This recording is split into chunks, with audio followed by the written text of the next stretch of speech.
Welcome to Berean Ministries. This is your servant, Pastor Emmanuel Amoah Antwi. Today's devotion is entitled Forgiveness Part 1. Matthew chapter 6 is part of the greatest sermon ever preached on earth. That's the Sermon on the Mount. Our spirituality as Christians depends on this sermon Christ preached on the Mount.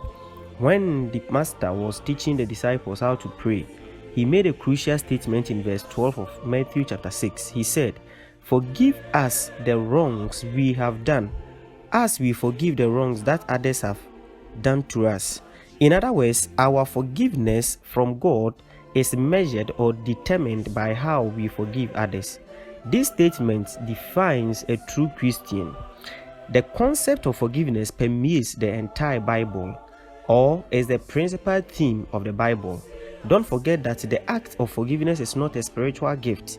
This means that forgiveness is a role or responsibility every Christian ought to exercise. It's imperative so far as Christian living is concerned. Christ came to die because of forgiveness. Romans chapter 5 verse 8 puts it correctly. When we were yet sinners, Christ came to die for us. His death redeemed us from the condemnation of sin brought upon humanity. Humanity needed a ransom, and that's why God gave us all he had by allowing his only begotten Son to die on our behalf. John chapter 3 verse 16. The world has been forgiven through Christ's propitiation. This is why it is vital to forgive as believers.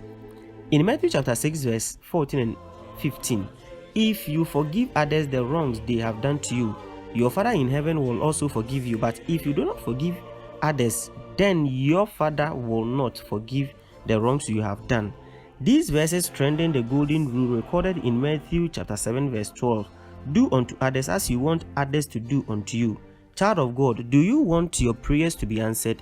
Do you want God to forgive you who has wronged you, who has disappointed you? Have you ever sworn not to forgive the one who has offended you?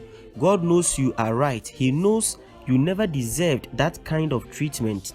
However, He is admonishing you today to forgive and forget. If you want Him to forgive and answer your prayers, don't forget, to err is human, but to forgive is divine.